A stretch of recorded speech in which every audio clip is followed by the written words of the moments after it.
Hello and welcome to maths with Vijay. आज हम लोग कक्षा 10 के जो सेंटअप एग्जाम हुए हैं इनके जो कुल 100 ऑब्जेक्टिव क्वेश्चंस हैं इनको करने वाले हैं। बेसिकली क्वेश्चंस ज़्यादा हैं तो इनको हम लोग दो पार्ट में करेंगे। जो पार्ट 1 है इनमें हम लोग 1 से 50 तक करेंगे और पार्ट 2 में हम लोग 51 से 100 तक का जो क्वेश्चन है इनको हम लोग करने वाले हैं। हम लोग इस क्वेश्चन को सॉल्व करते हुए जो कंसेप्ट है इस क्वेश्चन के इनको भी सीखते चलेंगे और समझते चलेंगे। तो आइए स्टार्ट करते हैं और देखते हैं क्वेश्चन नंबर 1 से। क्वेश्चन नंबर 1 कहा जा रहा है कि 625 के अभाज्य गुणनखंड में 5 का घात क्या है। तो अगर हम यहाँ पे देखें 625 का अगर हम अभाज्य गुणनखंड करें तो यह हो जाएगा 625 जो है इसको हम लिख सकते हैं 25 गुना 25। अगेन 25 को हम लिख सकते हैं 5 गुना 5 यानी कि 5 का स्क्वायर। अगेन यह भी हो जाएगा 5 का स्क्वायर। तो जब बेस सेम होता है तो पावर आपस में क्या होते हैं, गुणनफल में जुड़ जाते हैं, यानी कि 5 पे पावर हो जाएगा 4। तो जो घात है ऊपर वाले को ही हम लोग क्या बोलते हैं, घात बोलते हैं, और जो नीचे वाला संख्या है इनको हम लोग आधार बोलते हैं या फिर बेस बोलते हैं। तो इस केस में जो इसका आंसर है यह हो जाएगा ऑप्शन नंबर सी हो जाएगा करेक्ट आंसर। क्वेश्चन नंबर 2 कहा जा रहा है कि निम्नलिखित में किसका दशमलव प्रसार शांत नहीं है। तो दशमलव प्रसार अगर p बाय क्यू अगर कोई भिन्न हो तो अगर q को 2 पे पावर m गुना 5 पे पावर n के रूप में अगर हम लोग लिख पाए तो ये क्या हो जाता है, इनका जो दशमलव प्रसार है वह शांत हो जाता है। तो अगर हम देखते हैं कि इसके अलावा अगर कोई ऑप्शन में कोई ऐसा संख्या है जिनका की दशमलव प्रसार जो है इनके अलावा है, इनके अतिरिक्त भी कोई अदर संख्या है तो वह जो है अशांत दशमलव प्रसार हो जाएगा, इनके शांत नहीं होगा। तो हम ऑप्शन नंबर डी को देखें यहाँ पे तो 2 पे पावर 5 और 3 पे पावर 2, यहाँ पे 2 और 5 के अलावा क्या आ रहा है, 3 भी आ रहा है, बाकी सबों में जो है 2 और 5 ही आ रहा है। तो इसका आंसर जो है यह हो जाएगा ऑप्शन नंबर डी हो जाएगा करेक्ट आंसर। नेक्स्ट आप देखते हैं क्वेश्चन नंबर 3 को। यहाँ कहा जा रहा है कि बहुपद x into 2x minus 5 minus 3 के शून्यकों का गुणनफल क्या है। अगर हम इनको सॉल्व करें तो जो x into 2x minus 5 minus 3 को सॉल्व करें तो यह इक्वल टू हो जाएगा 2x square minus 5x minus 3। हम द्विघात समीकरण को देखें तो इनका जो जनरल फॉर्म हो जाता है यह हो जाता है एक्स स्क्वायर माइनस शून्यकों का योगफल। अगर हम अल्फा और बीटा को क्या करते हैं, मान लेते हैं जो शून्यक है, तो यह हो जाएगा alpha plus beta into x और प्लस में हो जाएगा अल्फा इंटू बीटा। तो यह जो होता है यह द्विघात समीकरण का क्या हो जाता है, जो जनरल फॉर्म हो जाता है। तो हम क्या करते हैं, इनको इसी फॉर्म में यानी कि एक्स स्क्वायर जो है सिंगल में आ रहा है तो इनका जो कोफिशिएंट है इनसे सभी को डिवाइड कर देते हैं, भागा कर देते हैं। तो यहाँ से क्या हो जाएगा, तो 2 से सभी को भागा कर देंगे तो बचेगा एक्स स्क्वायर माइनस यहाँ पे हो जाएगा 5/2x और माइनस हो जाएगा 3/2। तो अब इस केस में क्या हो जाएगा, अगर हम इस फॉर्मूला से कंपेयर करें इनको तो जो अल्फा इंटू बीटा यानी कि शून्यकों का जो गुणनफल है इनके जगह पे कितना आ रहा है, यहाँ पे माइनस में 3/2 आ रहा है क्योंकि यह प्लस में है, और जब इनको हम लोग इस फॉर्म में देखेंगे तो ये क्या हो जाएगा, प्लस में माइनस हो जाएगा 3/2। तो इसका आंसर जो है यह हो जाएगा ऑप्शन नंबर जो बी है यह हो जाएगा करेक्ट आंसर। नेक्स्ट हम लोग देखते हैं क्वेश्चन नंबर 4 को। यहाँ कहा जा रहा है कि समीकरण के x square plus root 2x minus 4 equal to 0 का अगर एक मूल दिया हुआ है रूट 2 तो k का मान निकालना है। तो हम सबसे पहले क्या करते हैं, इनको उसी फॉर्म में ले आते हैं जो जनरल फॉर्म है, यानी कि एक्स स्क्वायर, जनरल फॉर्म क्या था, x square minus alpha plus beta into x और प्लस था अल्फा इंटू बीटा। तो इस फॉर्म में क्या कर लेते हैं, इनको ला लेते हैं जो कि द्विघात समीकरण का एक फॉर्म है। तो यहाँ से क्या हो जाएगा, जब k से सभी को हम लोग डिवाइड कर देंगे, भागा कर देंगे, तो यहाँ से ये हो जाएगा x square plus root 2 upon के इंटू एक्स और माइनस में हो जाएगा 4 अपॉन के इक्वल टू हो जाएगा 0। लेकिन क्या करते हैं हम लोग, इनको इस फॉर्म में ले आते हैं साइन के साथ में, यानी कि ये हो जाएगा एक्स स्क्वायर माइनस माइनस में रूट 2 अपॉन के इंटू एक्स और प्लस में हो जाएगा minus 4/k is equal to 0। तो अब हम यहाँ से देखिए, अगर कंपेयर करें यहाँ से हम लोग तो अल्फा प्लस बीटा है यहाँ पे, राइट, अल्फा प्लस बीटा जो है इनका वैल्यू हो जाएगा, अल्फा प्लस जो बीटा है इनका वैल्यू हो जाएगा माइनस में रूट 2 अपॉन के, और जो अल्फा इंटू बीटा है इनका वैल्यू हो जाएगा कितना, तो माइनस 4/k हो जाएगा। तो यहाँ से क्या करते हैं हम लोग, जो इनका एक मूल दिया हुआ है रूट 2, इनको मान लेते हैं कि alpha is equal to root 2 दिया हुआ है, तो इस रूट 2 को हम क्या करते हैं यहाँ पे पुट कर लेते हैं जो वैल्यू यहाँ, तो यहाँ से बीटा जो है इनका वैल्यू हो जाएगा माइनस 4 अपॉन के और यहाँ पे गुना मल्टीप्लाई में हो जाएगा रूट 2 हो जाएगा, और जब इनसे हम डिवाइड करेंगे तो यह हो जाएगा माइनस 2 रूट 2। तो इसका जो वैल्यू है बीटा का ये हो जाएगा माइनस 2 रूट 2 अपॉन के। तो यह जो है बीटा का वैल्यू आ गया है, और इसी बीटा के वैल्यू को क्या करते हैं हम लोग यहाँ पे पुट कर लेते हैं और अल्फा के वैल्यू को जो है यहाँ पुट कर लेते हैं। तो अल्फा का वैल्यू हो जाएगा यहाँ पे अगेन रूट 2, और जो बीटा का वैल्यू है यह हो जाएगा माइनस में 2 रूट 2 अपॉन के और इक्वल टू हो जाएगा कितना, माइनस में रूट 2 अपॉन के। अब इसको अगेन क्या करते हैं हम लोग, सॉल्व करते हैं। जो लास्टली जो हमको यह एक समीकरण यहाँ पे आया हुआ है इनको सॉल्व करते हैं, और इनको सॉल्व करने के बाद जो k का वैल्यू है ये फाइंड आउट करते हैं। तो हम यहाँ से क्या करते हैं, जो k जो कि डिवाइड के रूप में है तो हम लोग k से पूरे के पूरे समीकरण में मल्टीप्लाई कर लेते हैं। जब मल्टीप्लाई करेंगे तो यहाँ पे हो जाएगा रूट 2 के और यहाँ पे हो जाएगा माइनस में √2 बिकॉज मल्टीप्लाई करेंगे तो k कट जाएगा, इक्वल टू हो जाएगा माइनस में √2। अब क्या करते हैं हम लोग, जो इस टर्म को बराबर के उधर कर लेते हैं, यानी कि जो है √2 के इक्वल टू हो जाएगा माइनस में √2 और ये इधर आके हो जाएगा प्लस में 2√2। जो k का वैल्यू है ये इक्वल टू हो जाएगा √2 और माइनस √2, यानी कि 2√2 से एक घट जाएगा, माइनस हो जाएगा, यानी कि 2 कलम से अगर एक कलम घट जाएगा तो कितना बचेगा, केवल एक कलम बचेगा, यानी कि केवल √2 बचेगा और अपॉन हो जाएगा √2 और यह आपस में डिवाइड होकर इनका जो वैल्यू है यह हो जाएगा 1 और इसका जो आंसर है यह क्या हो जाएगा, इसका आंसर है यह हो जाएगा ऑप्शन नंबर जो डी है हो जाएगा करेक्ट आंसर, यानी कि जो 1 है यह इसका आंसर हो जाएगा। नेक्स्ट हम लोग देखते हैं यहाँ पे क्वेश्चन नंबर 5 को। क्वेश्चन नंबर 5 कहा जा रहा है कि यदि बहुपद px² plus qx plus r के शून्यक अल्फा बीटा हो तो अल्फा प्लस बीटा का मान क्या होगा। तो अगेन क्या करते हैं हम लोग, सेम जो फॉर्म है जो हम लोग इससे पहले देख चुके हैं यहाँ पे, इसी फॉर्म पे इन सभी को लाते हैं। तो जो अगर हम इनको सॉल्व करें तो p से सभी को डिवाइड कर लेते हैं, तो यह यहाँ से हो जाएगा x² plus q/p into x और प्लस हो जाएगा r।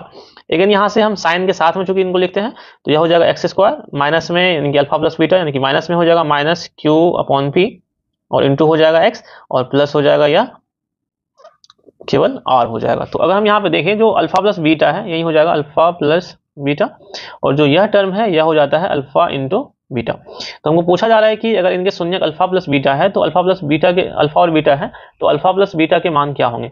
तो अल्फा प्लस बीटा के जो मान है यह कितने हो जाएंगे, तो माइनस q/p, तो जो माइनस q/p है यानी कि ऑप्शन नंबर बी जो है यह हो जाएगा इसका करेक्ट आंसर। ऑलराइट, और नेक्स्ट क्वेश्चन यहाँ पे क्वेश्चन नंबर 7 कहा जा रहा है कि 2x² minus 4x plus 3 equal to 0 का विविधकर क्या होगा। विविधकर जो होता है इसको डिस्क्रिमिनेंट यानी कि d से डिनोट करते हैं और d इक्वल टू हो जाता है b² माइनस 4ac। तो जो यही वैल्यू है हमको निकालना है। तो सबसे पहले हम क्या करते हैं, जो ये जो क्वेश्चन दिया हुआ है इनको एक जो जनरल फॉर्म होता है उन पर हम लिख लेते हैं। तो यह जो 2x² minus 4x plus 3 equal to 0 दिया हुआ है, तो इनको जब हम लोग अरेंज करें तो यह हो जाएगा 2x² माइनस यानी कि इनका जो फॉर्म हो जाता है जो कि द्विघात समीकरण का जो फॉर्म होता है यह हो जाता है ax² plus bx plus c equal to 0। यहाँ पे सभी प्लस में है तो हम क्या करते हैं, जो बीच का सिंबल है हर जगह पे प्लस कर लेते हैं। इक्वल टू प्लस में हो जाएगा माइनस 4 इंटू एक्स और यहाँ पे हो जाएगा प्लस में हो जाएगा 3। तो अब हम यहाँ पे देखें जो d का वैल्यू है यह इक्वल टू हो जाएगा b² यानी कि 4 का स्क्वायर 16 माइनस 4 इंटू a का वैल्यू हो जाएगा 2 और c का वैल्यू हो जाएगा 3। तो यह हो जाएगा 16 माइनस 4 दूनी 8 या 24। तो 16 से जब 24 माइनस हो जाएगा तो हो जाएगा माइनस में 8। तो जो इसका आंसर है यह हो जाएगा ऑप्शन नंबर जो बी है यह हो जाएगा करेक्ट आंसर जो कि है माइनस में 8। नेक्स्ट यहाँ पे देखते हैं हम लोग क्वेश्चन नंबर 8 को। क्वेश्चन नंबर 8 कहा जा रहा है कि 4x² plus 4x plus 1 equal to 0 के मूलों की प्रकृति क्या होगी। तो जो मूलों की प्रकृति है यह डिपेंड करती है इनके विविधकर पर, यानी कि जो d है इनके बारे में देख चुके हैं, d इक्वल टू हो जाता है b² माइनस 4ac। तो इसी पे जो मूल का प्रकृति है यह डिपेंड होता है। अगर d का जो वैल्यू है यह 0 से बड़ा आता है तो इनका जो मूल होता है यह असमान होता है और यह वास्तविक होता है। ऑलराइट, वास्तविक होगा। और जो d का वैल्यू अगर 0 के बराबर आ जाएगा तो यह इनका मूल जो है यह समान होगा और अगेन जो है यह वास्तविक होगा। अगर d का वैल्यू छोटा हो जाएगा 0 से, ऑलराइट 0 से छोटा हो जाएगा तो जो इनका जो मूल है यह इनका कोई मूल नहीं होगा, यानी कि एग्जिस्ट नहीं करेगा, यानी कि इनका जो कोई मूल नहीं होगा। तो इस क्वेश्चन को चेक करने के लिए हम लोग अगेन सेम काम करना है, d का वैल्यू निकालेंगे और फिर चेक करेंगे कि इनका जो मूल है इनका प्रकृति कौन सा होगा। तो जब हम इनको सॉल्व करें तो अगेन जो है यह हो जाएगा d का वैल्यू हो जाएगा b² यानी कि b की जगह पे 4 हो जाएगा 4 का स्क्वायर माइनस 4 a की जगह पे हो जाएगा 4 और c की जगह पे हो जाएगा 1, यानी कि यह हो जाएगा 16 माइनस यह हो जाएगा 4 चौका 16 यानी कि हो जाएगा 0। 0 जो है यह अगेन इक्वल है 0 के, तो जब 0 के बराबर होगा d का वैल्यू तो इनका मूल समान हो जाएगा और वास्तविक होगा। तो जिसका आंसर है यह हो जाएगा ऑप्शन नंबर जो बी है यह हो जाएगा करेक्ट आंसर। नेक्स्ट हम लोग आगे बढ़ते हैं और देखते हैं क्वेश्चन नंबर 9 को। क्वेश्चन नंबर 9 कहा जा रहा है कि निम्नलिखित में से कौन 3x² माइनस 3 इक्वल टू 0 का एक मूल है। तो इनको हम लोग सॉल्व कर लेते हैं। तो 3x² माइनस 3 इक्वल टू 0 दिया हुआ है, यहाँ से 3x² इक्वल टू हो जाएगा प्लस में, यहाँ से जो x² है इक्वल टू हो जाएगा 1, यानी कि x का जो वैल्यू है यह हो जाएगा प्लस माइनस 1। तो जो आंसर है इसका यह हो जाएगा ऑप्शन नंबर जो सी है यह हो जाएगा इनका करेक्ट आंसर। नेक्स्ट हम देखते हैं क्वेश्चन नंबर 10 को। यहाँ कहा जा रहा है कि निम्नलिखित में से किसका गुणनफल एक परिमेय संख्या है। तो परिमेय संख्या की अगर हम लोग बात करें तो यह p बाई क्यू के फॉर्म में हो जाएगा और रूट के अंदर में कोई भी संख्या नहीं बचेगा। तो अगर हम लोग यहाँ पे ऑप्शन नंबर बी को देखें तो रूट 5 इंटू यहाँ पे दिया हुआ रूट 125, तो इनको हम लोग जब एक साथ कर लें तो यह हो जाएगा 5 गुना 125 को लिख सकते हैं हम लोग 5 गुना 25 लिख सकते हैं। लेकिन ये दो 5 से एक 5 बाहर और 25 से एक 5 बाहर, यानी कि कुल मिला के जो है यह हो जाएगा 25 हो जाएगा रूट से बाहर, जो 25 एक परिमेय संख्या है। तो इसका जो आंसर है यह हो जाएगा ऑप्शन नंबर बी हो जाएगा करेक्ट आंसर। नेक्स्ट हम लोग आगे बढ़ते हैं और देखते हैं क्वेश्चन नंबर 11 को। यहाँ कहा जा रहा है कि निम्नलिखित में से कौन 54 का अभाज्य गुणनखंड है। तो हम लोग क्या करते हैं 54 का एक अभाज्य गुणनखंड निकाल लेते हैं। 54 का हम लोग अभाज्य गुणनखंड निकालें तो 2 से लगाएंगे तो यह हो जाएगा 27। अगेन देखिए 2 3 से लग रहा है यहाँ पे 9 हो जाएगा, 3 से अगेन 3 हो जाएगा। तो यह हो जाएगा 3 पे पावर 3 इंटू 2 पे पावर 1। तो जो आंसर है इसका यह हो जाएगा ऑप्शन नंबर बी हो जाएगा करेक्ट आंसर। राइट, नेक्स्ट हम लोग आगे बढ़ते हैं और देखते हैं क्वेश्चन नंबर 12 को। यहाँ कहा जा रहा है कि निम्नलिखित में से कौन रैखिक समीकरण है। तो लीनियर इक्वेशन जो होता है, रैखिक समीकरण जो होता है, उनमें x का जो मैक्सिमम घात होता है यह क्या होता है 1 होता है। तो इसका आंसर है यह हो जाएगा ऑप्शन नंबर डी हो जाएगा करेक्ट आंसर। नेक्स्ट हम लोग आगे बढ़ते हैं और देखते हैं क्वेश्चन नंबर 13 को। यहाँ कहा जा रहा है कि निम्नलिखित में से कौन सा द्विघात समीकरण। तो द्विघात समीकरण जो होता है उनपे x पे जो मैक्सिमम पावर होता है यह कितने का होता है 2 का होता है, और जो x है यह बट्टे के रूप में नहीं आता है या फिर अपरिमेय संख्या यानी कि रूट के रूप में नहीं आता है। तो हम यहाँ पे ऑप्शन नंबर ए को देखें तो यह एक रैखिक समीकरण हो जाएगा। लेकिन यहाँ पे जब मल्टीप्लाई करेंगे तो एक्स स्क्वायर बराबर की बायां तरफ एक्स स्क्वायर दायां तरफ या माइनस होकर के या कट करके 0 हो जाएगा। अगेन यहाँ पे भी x नहीं बच पा रहा है तो यह भी नहीं होगा। अगर हम यहाँ पे मल्टीप्लाई करें तो x इंटू एक्स स्क्वायर हो जाएगा, और अगेन जब सॉल्व करेंगे तो यह जो है एक द्विघात समीकरण के रूप में आ जाएगा। लेकिन हम इस फॉर्म में देखें तो यहाँ पे जो x है यह बट्टे के फॉर्म में आ रहा है, तो यह भी नहीं होना है। तो इसका आंसर जो है यह हो जाएगा ऑप्शन नंबर सी हो जाएगा करेक्ट आंसर। नेक्स्ट हम लोग आगे बढ़ते हैं और देखते हैं क्वेश्चन नंबर 14 को। यहाँ कहा जा रहा है कि के x square minus 6x minus 2 equal to 0 के वास्तविक मूल हो तो। राइट, तो जो वास्तविक मूल होगा हम लोग इसके बारे में पढ़ चुके हैं। जो मूल जो होगा वास्तविक तभी होगा, दो कंडीशन में होगा। जब 0 के बराबर में होगा तब वास्तविक हो सकता है, या जब 0 से बड़ा होगा डी का वैल्यू तभी वास्तविक हो सकता है। तो जो ये क्वेश्चन है इनमें क्या करते हैं हम लोग डी का वैल्यू निकालते हैं और देखते हैं कि जब वास्तविक मूल कब होगा। तो जो के एक्स स्क्वायर है यहाँ पे ए का वैल्यू हो जाएगा के, जो बी का वैल्यू हो जाएगा माइनस में 6, और जो सी का वैल्यू है यह हो जाएगा माइनस में कितना, तो जो है 2 हो जाएगा। तो अगर हम यहाँ पे डी का वैल्यू निकालें तो यह हो जाएगा बी स्क्वायर यानी कि 6 माइनस 6 का स्क्वायर 36 माइनस 4ac यानी कि माइनस 4 इंटू ए का वैल्यू हो जाएगा के, और सी का वैल्यू हो जाएगा माइनस में 2। तो यहाँ से जब सॉल्व करेंगे तो यह हो जाएगा 36 और प्लस में हो जाएगा 4 2 8 के हो जाएगा।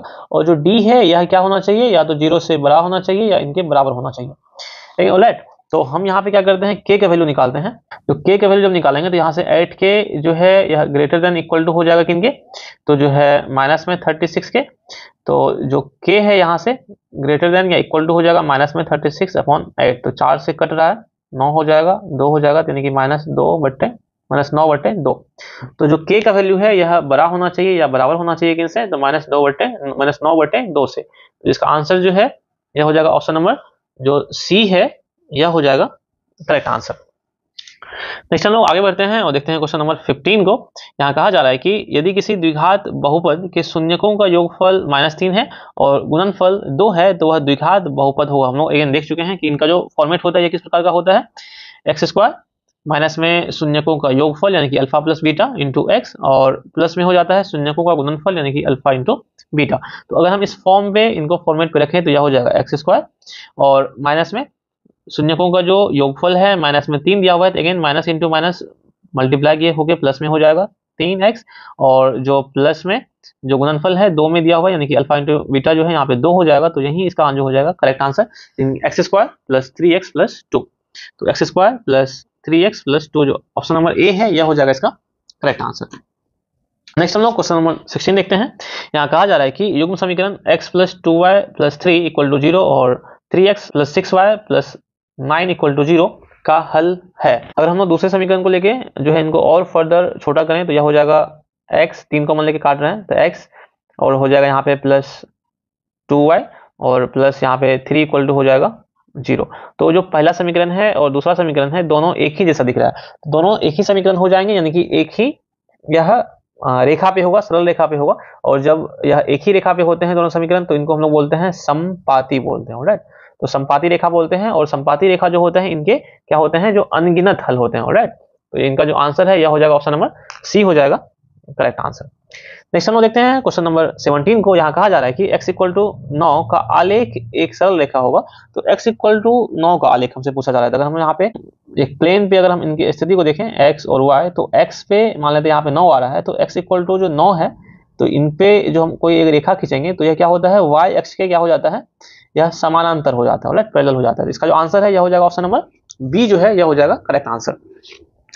नेक्स्ट हम लेते हैं क्वेश्चन नंबर 18 को। यहाँ कहा जा रहा है कि निम्नलिखित में से कौन समांतर श्रेणी है। तो समांतर श्रेणी जो है इनमें क्या होता है, जो दूसरे टर्म यानी कि अगर हम कोई ले लेते हैं a1 a2 a3 a4, यह जो है एक समांतर श्रेणी में है, तो दूसरा टर्म माइनस पहला पद यानी कि a2 माइनस a1 जो है यह इक्वल टू होना चाहिए a3 माइनस a2 के। इसी तरह से यह क्या होता है, बढ़ते जाता है, तो इनको हम लोग बोलते हैं d यानी कि सार्व अंतर बोलते हैं। जो d है सबों में क्या होना चाहिए, सेम होना चाहिए। तो अगर हम इन सबों में देखें तो जो ऑप्शन नंबर केवल बी है, जहाँ पे जो d है सबों में सेम आएगा, यानी कि 2a माइनस a यानी कि a हो जाएगा। अगेन जो है 3a माइनस 2a करेंगे तो अगेन a हो जाएगा। तो जो d सबों में सेम आ रहा है, या केवल ऑप्शन नंबर बी में आ रहा है, तो इसका जो आंसर है यह हो जाएगा ऑप्शन नंबर बी हो जाएगा करेक्ट आंसर। नेक्स्ट कहा जा रहा है यहाँ पे जो समांतर श्रेणी under root 18 under root 50 under root 98 का सार्व अंतर है, तो इनका d क्या होगा। तो हम क्या करते हैं, d निकालने के लिए बाद वाले टर्म से पहले वाले टर्म को माइनस कर देंगे। तो रूट 50 माइनस हो जाएगा रूट 18। तो रूट 50 को हम लोग कैसे लिख सकते हैं, तो 25 गुना 2, तो 25 से एक 5 आएगा, तो बच जाएगा यहाँ पे जो है 5 रूट 2, और माइनस यहाँ पे 9 गुना 2 हो जाएगा, तो 9 से 3 1 हो जाएगा बाहर, तो 3 रूट 2। तो 5 रूट 2 से 3 रूट 2 जब माइनस हो जाएगा तो बचेगा कितना, तो 2 रूट 2 जो है इसका हो जाएगा करेक्ट आंसर। नेक्स्ट हम लोग आगे बढ़ते हैं और देखते हैं क्वेश्चन नंबर 20 को। यहाँ कहा जा रहा है कि 5, a, b तथा 11 समांतर श्रेणी में है, तो a प्लस b का जो है मान क्या हो जाएगा। जब यह समांतर श्रेणी में होगा तो जो है दूसरे पद माइनस पहला पद, यानी कि यहाँ से जो है a माइनस 5 जो है यह इक्वल टू हो जाएगा चौथा पद माइनस तीसरे पद के, यानी कि 11 माइनस b के। तो b यहाँ पे माइनस में है, जब इनको हम लोग बराबर के इधर लाएंगे तो यह प्लस में हो जाएगा, यानी कि a प्लस b जो है इक्वल टू हो जाएगा 11, और 5 यहाँ पे माइनस में था, इधर लाने के बाद यह प्लस में हो जाएगा, तो 11 प्लस 5 जो है यह हो जाएगा 16। इसका आंसर जो है ऑप्शन नंबर डी जो है यह हो जाएगा करेक्ट आंसर। नेक्स्ट हम लोग आगे बढ़ते हैं और देखते हैं क्वेश्चन नंबर 21 को। यहाँ कहा जा रहा है कि समांतर श्रेणी 21, 18, 15 का 8वां पद क्या है। जो an का जो फॉर्मूला होता है यह इक्वल टू हो जाता है a plus n minus 1 into D. तो हमको निकालना है a 8वां पद, यानी कि a 8 जो है इक्वल टू हो जाएगा a प्लस n माइनस 1 यानी कि 8 माइनस 1 यानी कि 7d हो जाएगा। तो हम लोग इसको सॉल्व कर लेते हैं। a हो जाएगा 21 प्लस 7 इंटू डी का वैल्यू जो है जब 18 से 21 को माइनस करेंगे तो हो जाएगा माइनस में 3 हो जाएगा, यानी कि यह हो जाएगा 21 माइनस 7 या 21 0 हो जाएगा। तो जो इसका आंसर है यह हो जाएगा ऑप्शन नंबर सी जो है यह हो जाएगा करेक्ट आंसर।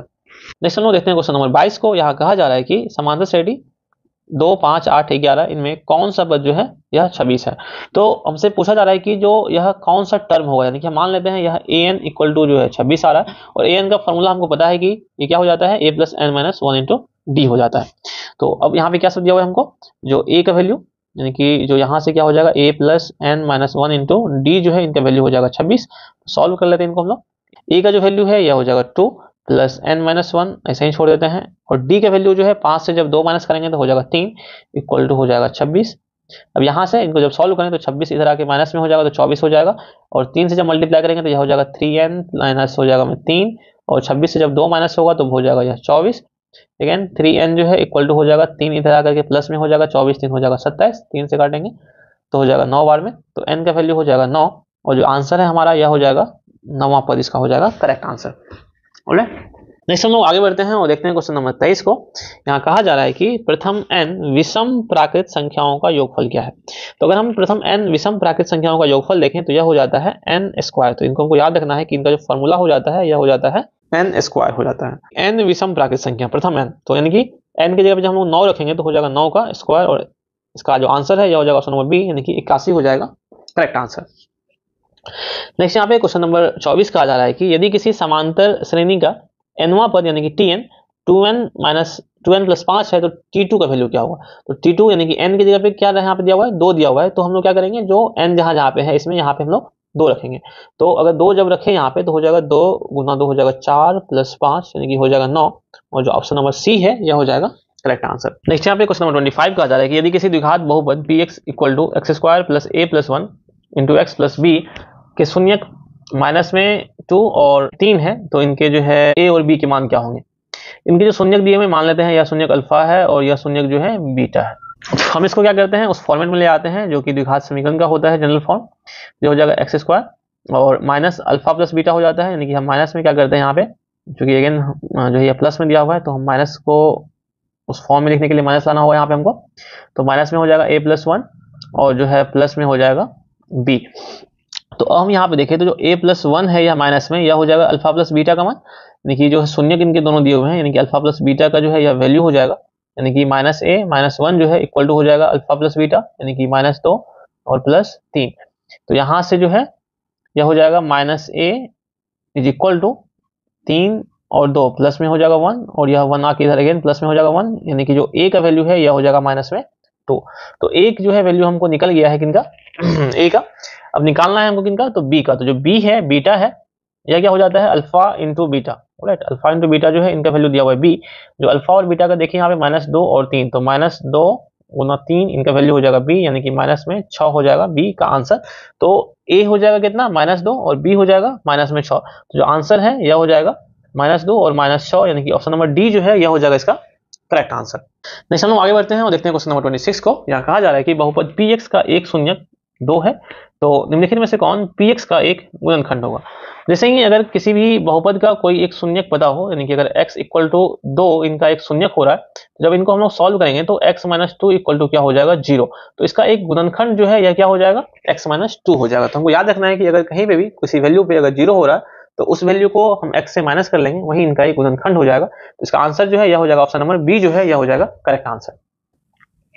नेक्स्ट हम लोग आगे बढ़ते हैं और देखते हैं क्वेश्चन नंबर 27 को। यहाँ कहा जा रहा है कि 5x minus 2y equal to minus 8, इनका एक हल जो है यह क्या हो। तो हम क्या करते हैं यहाँ पे पहले x के रूप में इनको लिख लेते हैं। यहाँ से हो जाएगा 5x इज इक्वल टू हो जाएगा माइनस 8 और ये माइनस 2y इधर आके हो जाएगा प्लस में 2y हो जाएगा। यहाँ से हम लोग x का वैल्यू निकालें तो यह हो जाएगा माइनस 8 प्लस 2y अपॉन हो जाएगा 5। अब क्या करते हैं हम लोग ऑप्शन से क्या करते हैं, बारी बारी चेक कर लेते हैं कि किससे जो है y का वैल्यू रखने पे x का वैल्यू ऑप्शन के अनुसार ही हमको मिल जाए। यहाँ पे अगर हम ऑप्शन नंबर सी को देखें, y का वैल्यू अगर हम लोग माइनस 1 रखते हैं तो यहाँ पे हो जाएगा माइनस 8 प्लस 2 इंटू माइनस 1 यानी कि माइनस 2 हो जाएगा अपॉन 5। जब इसको सॉल्व करेंगे तो यह हो जाएगा माइनस 8 और माइनस 2 यानी कि माइनस 10 अपॉन 5 यानी कि माइनस में 2, जो कि x के वैल्यू के बराबर आ रहा है। तो जो आंसर है हमारा यही हो जाएगा, ऑप्शन नंबर सी हो जाएगा करेक्ट आंसर। नेक्स्ट हम आगे बढ़ते हैं और देखते हैं क्वेश्चन नंबर 28 को। यहाँ कहा जा रहा है कि कौन सा बिंदु x इक्वल टू 3 के आरेख पर है। तो x इक्वल टू 3 जो है यहाँ पे y निर्देशांक हो जाएगा 0। तो इनका जो बिंदु हो जाएगा यह हो जाएगा 3 और 0। तो जो आंसर है हमारा यह हो जाएगा ऑप्शन नंबर ए जो है यह हो जाएगा करेक्ट आंसर।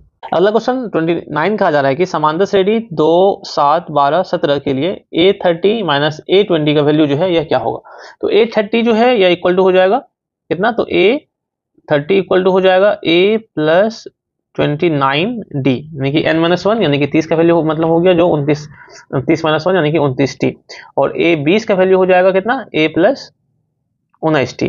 अब यहाँ पे कहा जा रहा है कि इन दोनों का अंतर, यानी कि जब इनको हम अंतर करेंगे माइनस करेंगे तो a यहाँ पे क्या हो जाएगा, जो माइनस होकर के कट जाएगा 29 से 19 जाएगा तो बच जाएगा 10t। तो अब यहाँ पे कहा जा रहा है कि इनका मान क्या हो जाएगा। तो d का वैल्यू अगर हम देखें यहाँ पे 10 गुना d का वैल्यू जो है 7 से जब 2 घटाएंगे तो यही d हो जाएगा, तो 5 बचेगा, यानी कि 10 गुना 5 हो जाएगा 50, और इसका आंसर जो है यह हो जाएगा ऑप्शन नंबर बी हो जाएगा करेक्ट आंसर। नेक्स्ट यहाँ पे क्वेश्चन नंबर 30 कहा जा रहा है कि दो एक घातीय समीकरणों के आलेख यदि समपाती हो तो हलों की संख्या क्या होगी। तो आलेख जब भी समपाती होंगे तो इनके जो हल हैं यह क्या हो जाते हैं, अनगिनत हो जाते हैं, यानी कि इनका कोई अंत नहीं होता है, बहुत सारे हो जाते हैं। तो जो 30 है इसका हो जाएगा ऑप्शन नंबर सी जो है यह हो जाएगा करेक्ट आंसर। नेक्स्ट यहाँ पे क्वेश्चन नंबर 31 कहा जा रहा है कि यदि दो समरूप त्रिभुजों के क्षेत्रफल का अनुपात दिया हुआ है तो इनकी संगत भुजाओं के अनुपात क्या होते हैं। तो इस कंसेप्ट को जरा हम लोग समझ लेते हैं। अगर कोई भी दो त्रिभुज हमें दी हुई हो, राइट, अगर कोई भी दो त्रिभुज हमको दी हुई है और ये दोनों त्रिभुज अगर समरूप हो, मान लेते हैं ए बी सी और डी ई एफ, अगर ये समरूप होती है तो इनके जो अगर समरूप होगा, राइट, ये अगर समरूप है तो इनके जो क्षेत्रफल का अनुपात है, जो एरिया है ए बी सी अपॉन जो एरिया है डी ई एफ, क्या होते हैं, इनके संगत भुजा के अनुपात के वर्ग के बराबर होती है। यानी कि ये इक्वल टू क्या हो जाएगा, अगर हम ए बी लें तो ए बी का संगत भुजा हो जाएगा कौन सा, डी ई हो जाएगा, ए बी अपॉन डी, और इनका क्या हो जाएगा, वर्ग हो जाएगा, यानी कि स्क्वायर हो जाएगा, इक्वल टू अगेन अगर दूसरा हम लोग संगत भुजा लें तो यह हो जाएगा बी सी अपॉन हो जाएगा ई एफ, और इनका जो है यह हो जाएगा स्क्वायर। इसी तरह से जो तीसरा भुजा है यह हो जाएगा AC अपॉन DF का स्क्वायर। तो इसके तो इस तरह जो है ये समरूप त्रिभुज जो होते हैं इनकी यह प्रॉपर्टी होती है।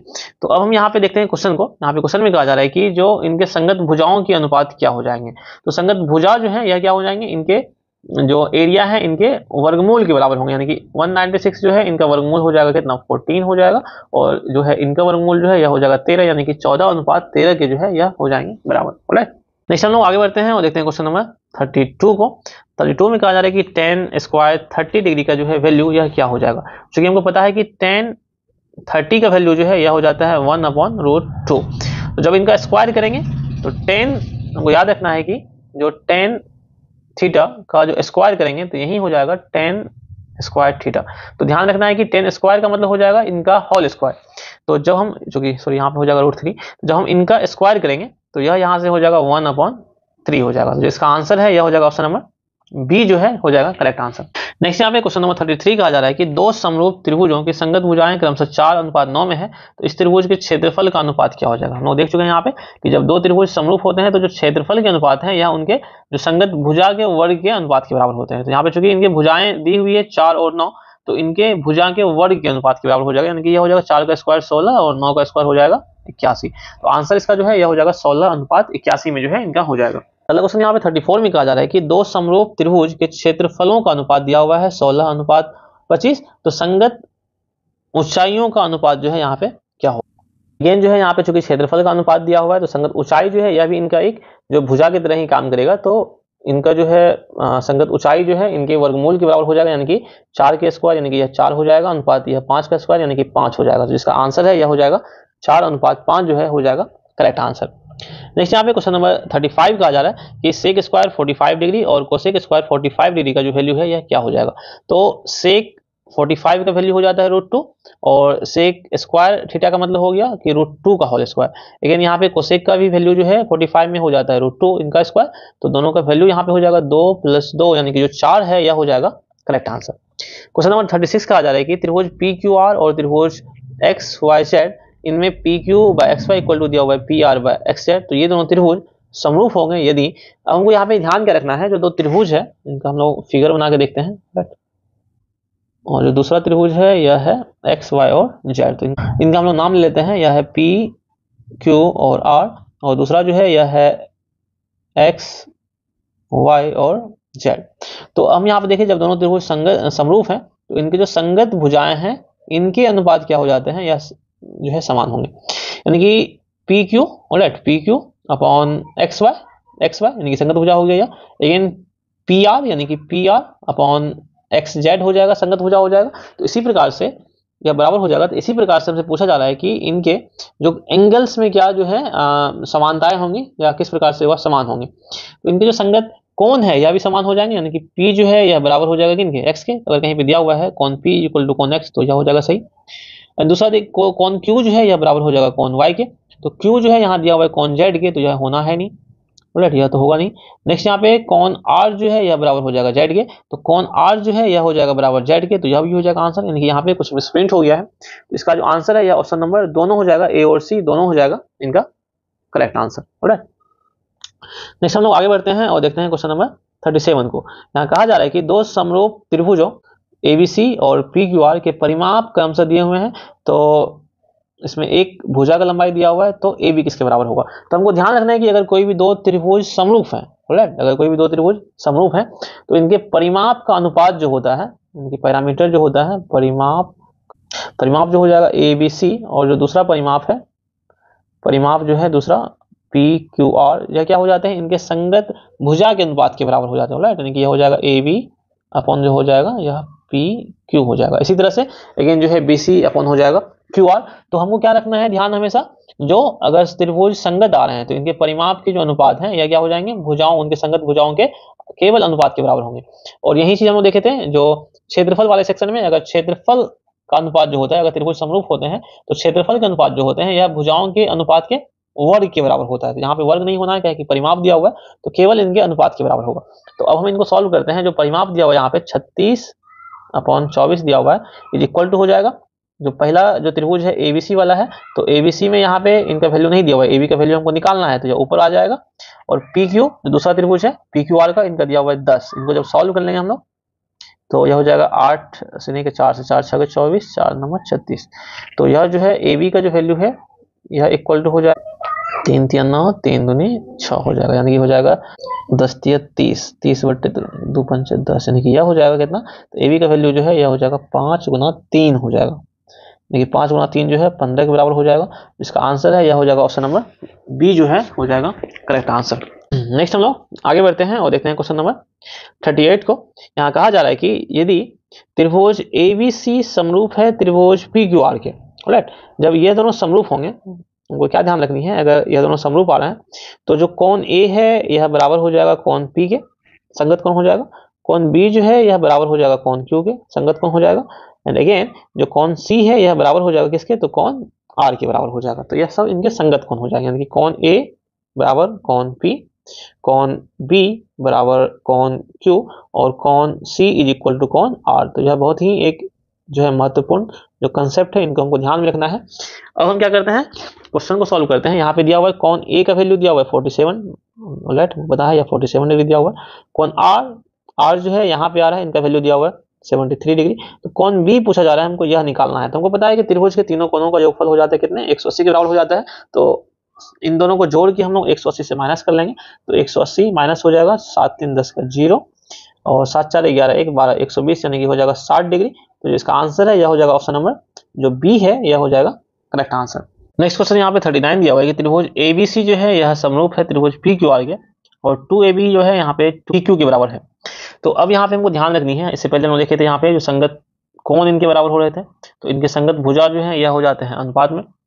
तो AB का जो संगत भुजा है यह हो जाएगा PQ, और संगत भुजा को हम लोग टेंस टू यानी कि इस तरह से दोनों तरफ तीर लगा के दिखाते हैं, यानी कि AB जो है इनके संगत भुजा हो जाएंगे PQ। जिस क्रम में हम लोग यहाँ ले रहे हैं उसी क्रम में हम लोग यहाँ लेंगे। BC का संगत भुजा जो है यह हो जाएगा QR, यानी कि BC का जो संगत भुजा है यह हो जाएगा QR। और जो राइट A और C, AC का संगत भुजा जो है यह हो जाएगा क्या, तो P और R हो जाएगा, P और R हो जाएगा। अब क्वेश्चन में क्या दिया हुआ है कि जो PQ है यह 2 BC के बराबर, सॉरी 2 AB के बराबर है, यानी कि जो PQ का वैल्यू है यह इक्वल टू है 2 AB। तो अब जो है यह इन सबों में फॉलो हो जाएगा। QR जो है यह हो जाएगा 2 BC और जो PR है यह हो जाएगा 2 AC। तो क्वेश्चन में क्या कहा जा रहा है हमको, QR का वैल्यू, तो QR का जो वैल्यू है यह 2 इंटू BC के बराबर हो जाएगा। और जो BC है यहाँ पे, और जो BC है इनका वैल्यू दिया हुआ है हमको 7, तो जब इनको 7 से गुना कर लेंगे तो 7 गुना 2 हो जाएगा 14, और इनका आंसर जो है यह हो जाएगा ऑप्शन नंबर C जो है हो जाएगा करेक्ट आंसर। नेक्स्ट क्वेश्चन यहाँ पे 40 कहा जा रहा है कि त्रिभुज ABC में AD जो है वह परपेंडिकुलर है किनके, BC के, और AD equal to BD equal to 8 और BC इक्वल टू दिया हुआ 23 सेंटीमीटर। तो AC का जो है मान क्या हो जाएगा। तो हम क्या करते हैं, यहाँ पे एक ट्रायंगल बना लेते हैं त्रिभुज, इनका हम लोग नाम ले लेते हैं हम लोग A B और C।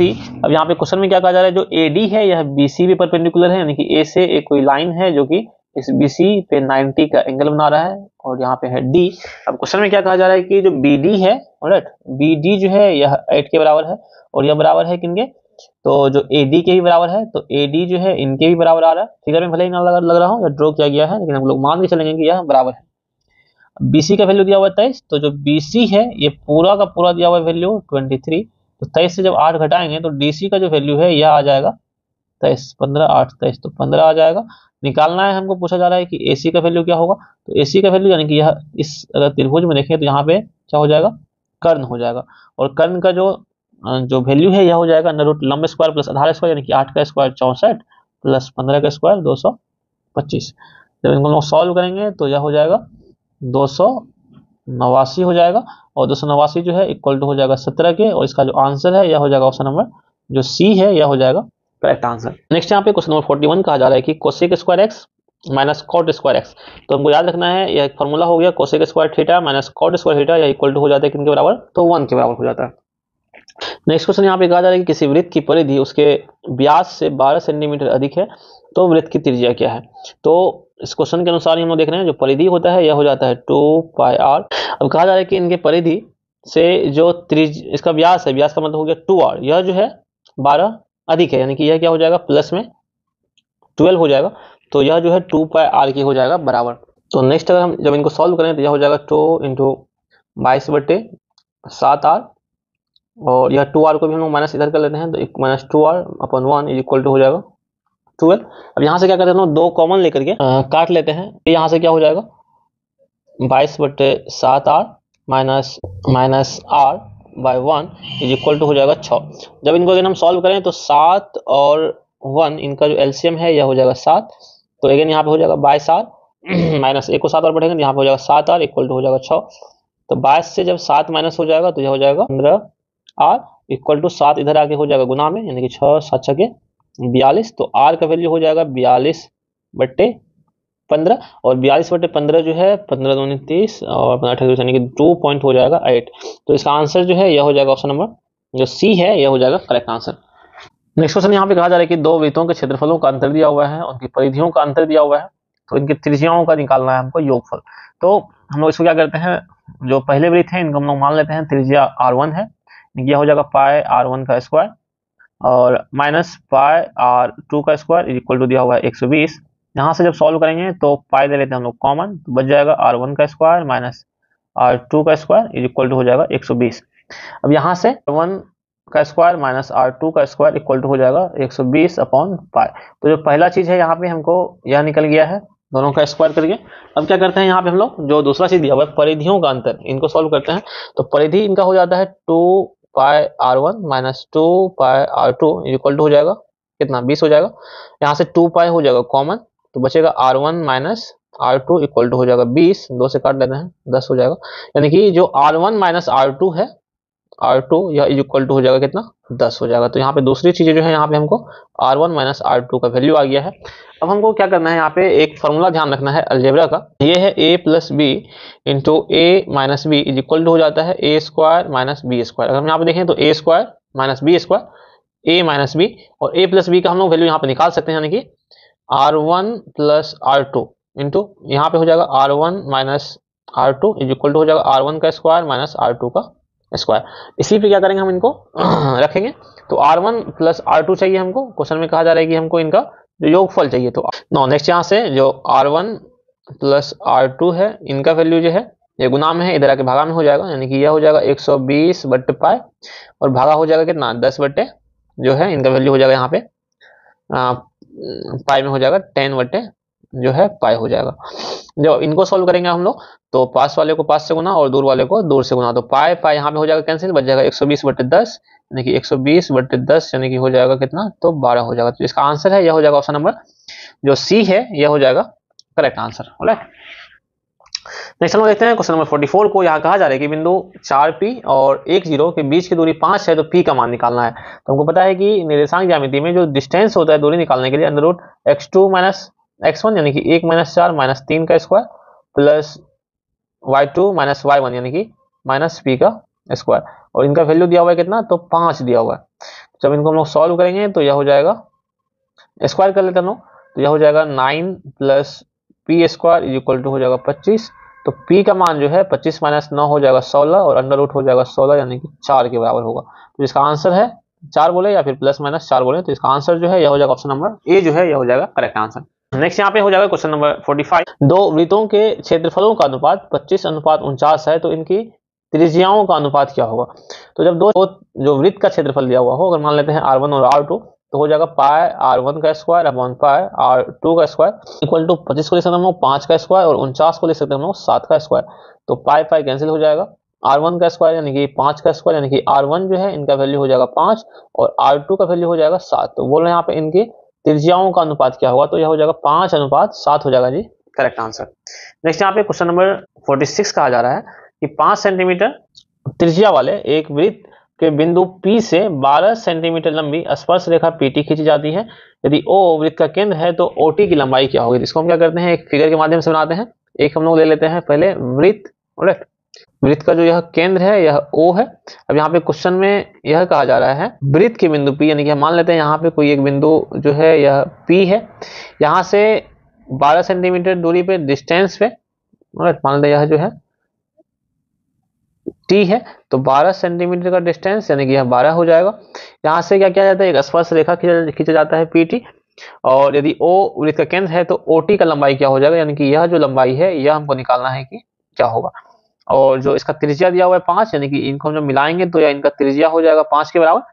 तो हमको निकालना है इनके जो है OT का लंबाई। तो यह एक प्रकार से देखें तो एक समकोण त्रिभुज का निर्माण कर रहा है, क्योंकि हमको पता होना चाहिए कि वृत्त की जो स्पर्श रेखा होती है यह इनके त्रिज्या से यानी कि वृत्त पर जो है समकोण का कोण बनाती है। तो यह इक्वल टू हो जाएगा अंडर रूट 12 का स्क्वायर यानी कि 144 प्लस 5 का स्क्वायर 25 यानी कि 169 का वैल्यू हो जाएगा 13, और इसका आंसर है यह हो जाएगा ऑप्शन नंबर जो बी है हो जाएगा करेक्ट आंसर। नेक्स्ट यहाँ पे क्वेश्चन नंबर 47 कहा जा रहा है, दो वृत्तों की त्रिज्याओं का अनुपात दिया हुआ है 15:7, तो उनके क्षेत्रफलों का अनुपात क्या होगा। तो जो दो वृत्त है त्रिज्या दिया हुआ है हमको उनके अनुपात, तो क्षेत्रफल का अनुपात तो पाई आर स्क्वायर R1 का स्क्वायर पाई R2 का स्क्वायर, यानी कि पाई तो कट ही जाएगा, तो इनका जो क्षेत्रफल का अनुपात बचेगा वो क्या बचेगा, केवल उनके त्रिज्या के वर्ग के बराबर, यानी कि 15 का स्क्वायर हो जाएगा 225 और 7 का स्क्वायर हो जाएगा 49, तो कुल मिला के यह हो जाएगा 225 अनुपात 49 हो जाएगा करेक्ट आंसर। नेक्स्ट यहाँ पे देखते हैं हम लोग क्वेश्चन नंबर 28 को। कहा जा रहा है कि किसी वृत्त के केंद्र से 5 सेंटीमीटर दूर स्थित बिंदु ए से वृत्त पर खींची गई स्पर्श रेखा की लंबाई 4 सेंटीमीटर है, तो वृत्त की त्रिज्या जो है यह क्या होगी।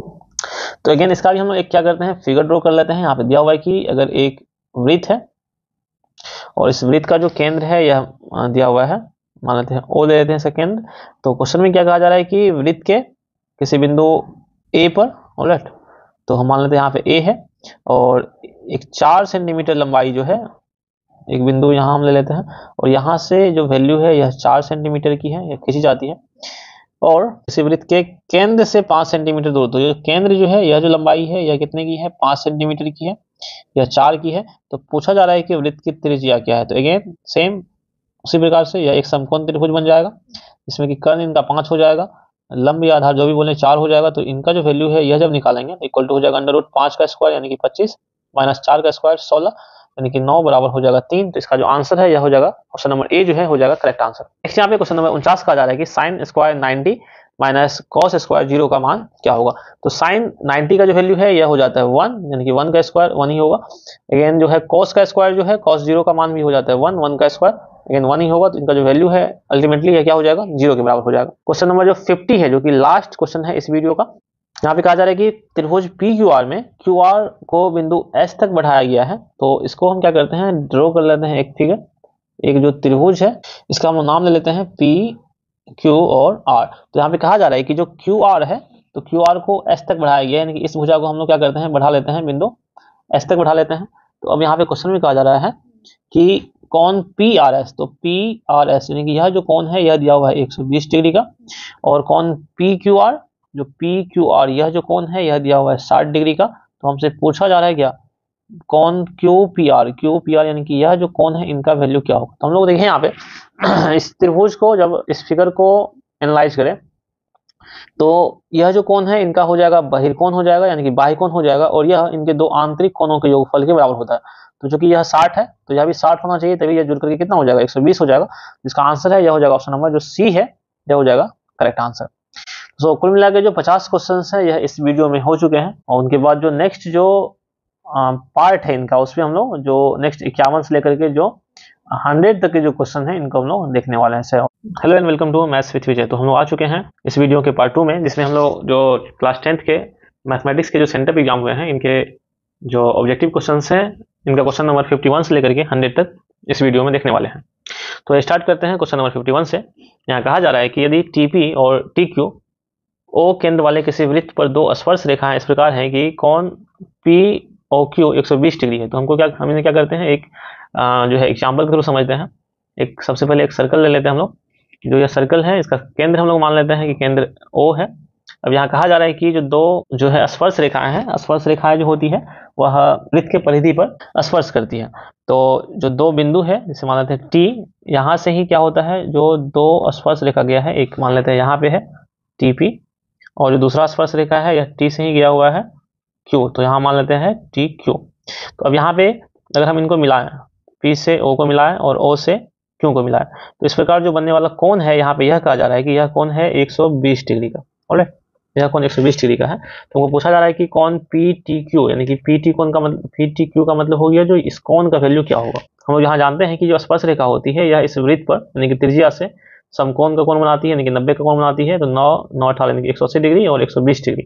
तो कुल मिलाकर के हम यहाँ पे देखें जो 180 डिग्री और 120 डिग्री यानी कि 300 डिग्री का जो कोण है यह इसी तीनों कोण को मिला के हो चुका है। अब हम अगर यहाँ देखें तो TP ओ क्यू यह एक चतुर्भुज का निर्माण कर रही है और चतुर्भुज के चारों कोनों का योगफल 360 डिग्री का होता है। तो 360 से जब हम लोग 300 को माइनस करेंगे तो यह जो कोण है इनका वैल्यू आ जाएगा 60 डिग्री का। तो इसका आंसर जो है यह हो जाएगा ऑप्शन नंबर बी हो जाएगा करेक्ट आंसर। नेक्स्ट यहाँ देखते हैं हम लोग क्वेश्चन नंबर 52 को। यहाँ कहा जा रहा है कि sine 90 degree into cos 60 degree into cosec 30 degree. तो साइन 90 का जो वैल्यू होता है यह हो जाता है 1, कोसेक 60 का जो वैल्यू है यह हो जाता है 1/2 एंड अगेन कोसेक 30 का जो वैल्यू है यह हो जाता है 2। तो इनका जो रिजल्ट है मल्टीप्लाई करने के बाद हो जाएगा 1 हो जाएगा। ऑप्शन नंबर बी जो है हो जाएगा करेक्ट आंसर। क्वेश्चन नंबर 53 कहा जा रहा है कि यदि किसी वृत्त की त्रिज्या के गुना कर दिया जाए तो नए वृत्त तथा पुराने वृत्त के क्षेत्रफलों का अनुपात क्या होगा। तो हम क्या करते हैं, हम मान लेते हैं कि जो दो वृत्त है, एक का जो त्रिज्या है यह r है या फिर r1 है और दूसरे का जो त्रिज्या है यह r2 है। कहा जा रहा है कि जो त्रिज्या को हम लोग के गुना कर देते हैं, यानी कि नया जो त्रिज्या है r1 तो रहेगा ही, r2 जो है नया वाला यह क्या हो जाता है k इंटू r1 यानी कि k गुना हो जाता है। तो इनके क्षेत्रफल के अनुपात की अगर हम बात करें तो यहाँ पे हो जाएगा पाई r1 का स्क्वायर और यह जो है हो जाएगा पाई और r1 के जगह पे हो जाएगा k r1 का होल स्क्वायर, यानी कि यह हो जाएगा पाई इंटू के स्क्वायर इंटू r1 का स्क्वायर। यहाँ पे r स्क्वायर कट जाएगा, पाई पाई कैंसिल हो जाएगा, 1 बचेगा और इधर बचेगा के स्क्वायर, यानी कि 1 और के स्क्वायर यह जो है इनका 1:2 स्क्वायर, यह इसका हो जाएगा correct answer option number A. Next यहाँ पे क्वेश्चन नंबर 54 कहा जा रहा है कि यदि दो वृत्तों की परिधियों का अनुपात 5:7 है तो इनके क्षेत्रफलों का अनुपात क्या होगा। तो परिधि जो होता है यह 2 पाई r, यानी कि हम मान लेते हैं कि दो वृत्त है तो r1 है और 2 पाई r2। तो इन दोनों का जो अनुपात की अगर हम लोग बात करें तो कट जाएगा, यदि हुआ है 5:7 यानी कि 5/7 है। तो r1 और r2 हमें पता चल गया है, तो हमको चाहिए यहाँ पे क्या, क्षेत्रफल चाहिए इनका अनुपात। तो क्षेत्रफल हो जाता है पाई r स्क्वायर यानी कि r1 का स्क्वायर और पाई r2 का स्क्वायर। यहाँ पे पाई पाई कैंसिल हो जाएगा, यानी कि r1 अपॉन r2 इन दोनों का स्क्वायर, यानी कि 5 का स्क्वायर हो जाएगा 25 और 7 का हो जाएगा 49। तो कुल मिला के जो है 25:49 जो ऑप्शन नंबर बी है यह हो जाएगा इसका करेक्ट आंसर। नेक्स्ट यहाँ पे क्वेश्चन नंबर 55 कहा जा रहा है कि 7 sec square A minus 7 tan square a. तो इनमें हम क्या करते हैं, 7 को कर लेते हैं कॉमन, तो यहाँ बच जाएगा sec स्क्वायर ए और माइनस हो जाएगा tan स्क्वायर ए। तो sec square theta minus tan square theta equal to हो जाता है 1, यानी कि 7 इंटू 1 इक्वल टू हो जाएगा 7। तो इसका जो आंसर है यह हो जाएगा ऑप्शन नंबर जो ए है यह हो जाएगा करेक्ट आंसर। नेक्स्ट यहाँ पे क्वेश्चन नंबर 56 का आ जा रहा है कि यदि किसी वृत्त की परिधि 2 पाई से बढ़ा करके 4 पाई कर दी जाती है तो नया क्षेत्रफल क्या होगा। तो हम क्या करते हैं, अगेन जो पहले क्वेश्चन बनाए हैं उसी तरह से बना रहे हैं। तो पहला जो परिधि है यानी कि 2 पाई r जो है, यानी कि r1 ले लेते हैं इनको, इक्वल टू यहाँ पे दिया हुआ है 2 पाई, तो 2 पाई कैंसिल हो जाएगा, यानी कि r1 का जो वैल्यू है यह कितना हो जाएगा 1 हो जाएगा। अब यहाँ पे क्या कहा जा रहा है, जो 4 पाई कर दिया जा रहा है, यानी कि 2 पाई r2 जो है इनका जो वैल्यू है यह 4 पाई यहाँ पे दिया हुआ है, यानी कि 2 पाई से अगर हम इनको काटे तो 2 हो जाएगा, यानी कि r2 जो है यह कितना हो जाएगा 2। तो अब बोल रहे हैं नया क्षेत्रफल क्या हो रहा है यहाँ पे। तो क्षेत्रफल जो हो रहा है, अगर परिधि का अनुपात दिया हुआ है तो क्षेत्रफल का अनुपात जो होता है उनके त्रिज्या के अनुपात ही के ही क्या हो जाता है, यह बराबर हो जाता है। तो यहाँ हम देखें तो 1:2 के अनुपात में आ रहे हैं, यानी कि पहले वाले से यह क्या हो रहा है 2 गुना हो रहा है। ऑलराइट, 2 गुना हो रहा है, इसका मतलब हो गया जो इनका जो आंसर है यह हो जाएगा ऑप्शन नंबर जो बी है यह हो जाएगा करेक्ट आंसर। क्वेश्चन नंबर 57 को यहाँ कहा जा रहा है कि यदि किसी त्रिभुज के शीर्ष बिंदुओं के निर्देशांक दिए हुए हैं तो इनके केंद्र के निर्देशांक क्या होंगे। तो जब 3 बिंदु दिए हुए हैं तो इनको हम लोग मान लेते हैं x1 y1, right, x1 y1 ये हो जाएंगे x2 y2 और ये हो जाएंगे x3 और y3। तो जब हमको 3 बिंदु के निर्देशांक दिए हुए हो तो जो इनके मूल बिंदु होते हैं त्रिभुज का, तो इसका x निर्देशांक हो जाएगा x1 plus x2 plus x3/3 और जो y निर्देशांक है यह हो जाएगा y1 plus y2 plus y3/3। तो इनको जब सॉल्व करेंगे तो हम लोग यहाँ पे हो जाएगा 2 1 3 6 3 9 9/3 और जो y अक्ष है इनका ये हो जाएगा कितना, जो y का वैल्यू है यह हो जाएगा 3 - 4, यानी हो जाएगा माइनस में 1 प्लस 1 0 हो जाएगा, यानी कि 0/3, यानी कि इनका जो वैल्यू है यह हो जाएगा 3 और 0। तो आंसर जो है इसका हो जाएगा ऑप्शन नंबर जो बी है यह हो जाएगा करेक्ट आंसर। नेक्स्ट हम लोग आगे बढ़ते हैं और देखते हैं क्वेश्चन नंबर 58 को। यहाँ कहा जा रहा है कि cos थीटा इक्वल टू क्या होता है। तो यह हो जाता है √1 माइनस sin स्क्वायर थीटा हो जाता है। क्वेश्चन नंबर 59 कहा जा रहा है कि बिंदु 1 2 किस पाद में स्थित है। क्योंकि यहाँ पे इनका जो दोनों जो वैल्यू है x और y दोनों पॉजिटिव में है तो यह हो जाएगा किसमें, तो प्रथम पाद में। अगर हम लोग एक प्लेन ड्रॉ करें खींचें तो x अक्ष हो जाएगा या y अक्ष हो जाएगा, इधर पॉजिटिव हो जाता है यानी कि 1 2 3 4 जो हम लोग करते हैं यहाँ पे, इधर नेगेटिव में हो जाता है 1 2 3 4, इधर पॉजिटिव में 1 2 और इधर हो जाता है नेगेटिव में -1 -2। तो दोनों पॉजिटिव जो होता है यह कहाँ होता है, तो जो फर्स्ट क्वाड्रेंट होता है यानी कि प्रथम पाद इनमें हो जाता है। यह सेकंड क्वाड्रेंट हो जाएगा, यह थर्ड क्वाड्रेंट हो जाएगा और यह जो फोर्थ क्वाड्रेंट हो जाएगा जहां पे कि दोनों नेगेटिव में ही रहता है। तो आंसर हो जाएगा इसका ऑप्शन नंबर ए हो जाएगा करेक्ट आंसर। क्वेश्चन नंबर 60 कहा जा रहा है कि यदि किसी रेखाखंड के एक छोर के निर्देशांक 2 - 2 है और मध्य बिंदु 0 0 दिया हुआ है तो दूसरे निर्देशांक क्या होंगे। यहाँ पे कहा जाएगा कि रेखाखंड जो है इनका एक छोर का निर्देशांक दिया हुआ है और जो इनका मध्य बिंदु है यह 0 0 दिया हुआ है। तो हम क्या करते हैं यहाँ पे सेम एक जो है प्लेन का रचना कर लेते हैं। एक्स और वाई अक्ष का जो कटान बिंदु है यह मूल बिंदु यानी कि 0 0 हो जाता है। कहा जा रहा है कि जो एक छोर का निर्देशांक इनका 2 और -2 है तो हम इनका अगर हम वैल्यू ले लें 1 2 3 इधर ले लेते हैं -1 -2 इधर हो जाएगा 1 इधर हो जाएगा 2 इधर हो जाएगा -1 और माइनस में 2। तो निर्देशांक जो है 2 एक्स अक्ष में और वाई अक्ष में -2 कहाँ हो जाएगा तो ये बिंदु हो जाएगा। तो यहाँ पे जो है एक पॉइंट है 2 और -2।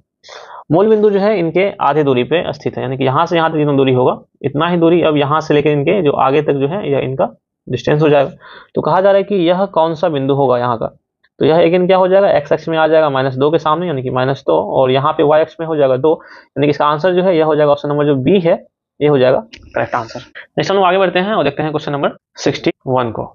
तो क्वेश्चन नंबर 61 जो है इसमें कहा जा रहा है कि यदि a = 60 डिग्री b = 30 डिग्री तो sin a × cos b - cos a × sin b का क्या मान होगा। तो हम क्या करते हैं यहाँ पे इन सबका वैल्यू रख लेते हैं। तो यहाँ हो जाएगा sin 60 degree into cos 30 degree minus यहाँ हो जाएगा again cos 60 degree into sin 30 degree. Right, हम क्या करते हैं यहाँ पे इनका जो वैल्यू है यह हम यहाँ पे पुट कर लेते हैं। जो sin 60 का वैल्यू हो जाता है यह हो जाता है √3/2 इंटू cos 30 का वैल्यू हो जाता है अगेन √3/2 माइनस cos 60 का वैल्यू हो जाता है 1/2 इंटू sin 30 का हो जाता है 1/2। जब सॉल्व करेंगे तो यह हो जाएगा 3/4 माइनस 1/4 और जब हम इनको सॉल्व करेंगे तो यह हो जाएगा 2/4 अर्थात 1/2। तो इसका जो रिजल्ट है यह हो जाएगा ऑप्शन नंबर सी जो है हो जाएगा करेक्ट आंसर। नेक्स्ट क्वेश्चन यहाँ पे क्वेश्चन नंबर 62 कहा जा रहा है कि px = x⁴ + 1 में gx यानी कि x - 1 से भाग देने पर इनका जो है वैल्यू क्या होगा।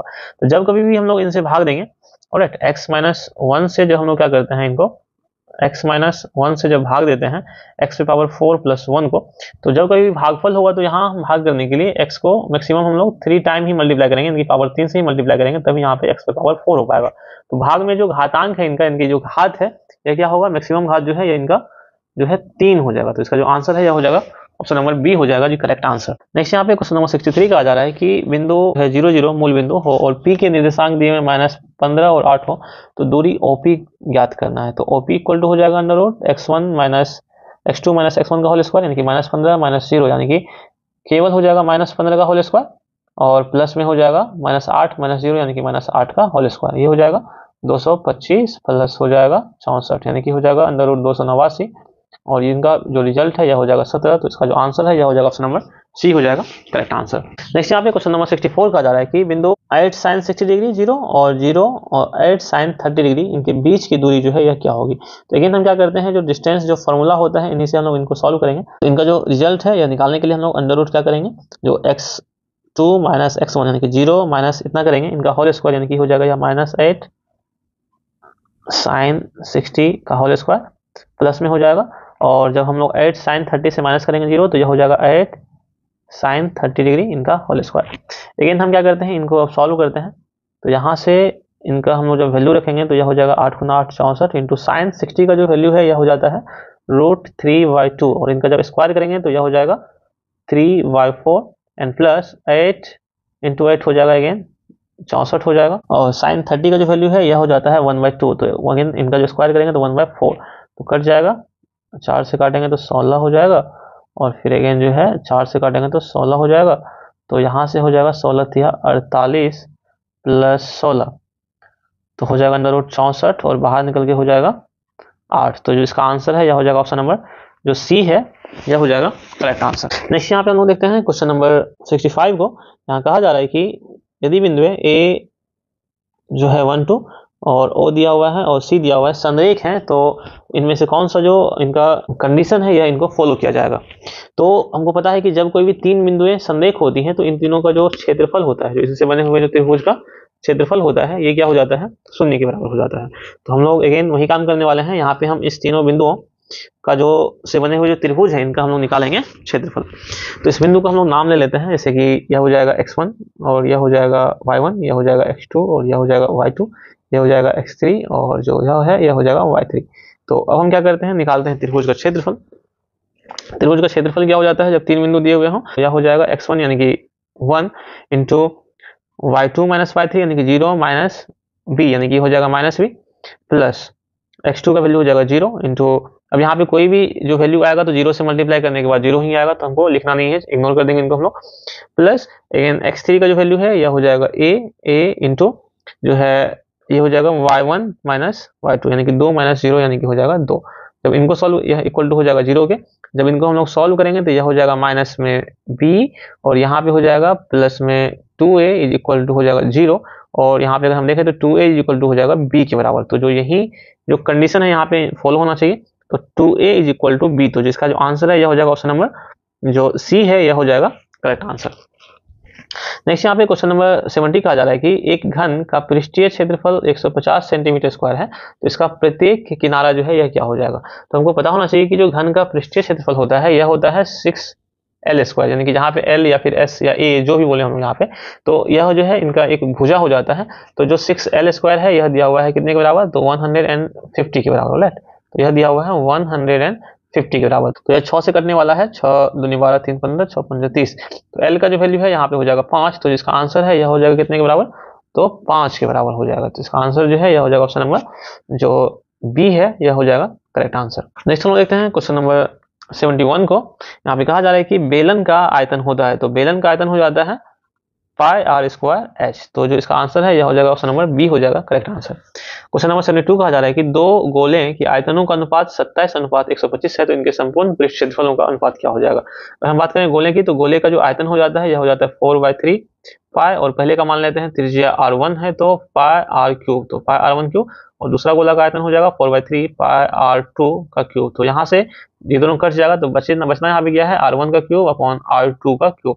यानी कि जब हमें आयतन दिए हुए हो तो आयतन का जो अनुपात होता है यह त्रिज्या के जो है क्यूब के अनुपात के रूप में होता है। यानी कि हम इसको बोल सकते हैं 3 का क्यूब यानी कि 27/125 को, और ये हो जाएगा 5 का क्यूब, यानी कि यहाँ से हम बोल सकते हैं कि r1 हो जाएगा r1 अपॉन r2 जो है, तो r1 जो है यहाँ पे हो जाएगा कितने के बराबर, तो 3 के बराबर, और जो r2 है यह हो जाएगा 5 के बराबर।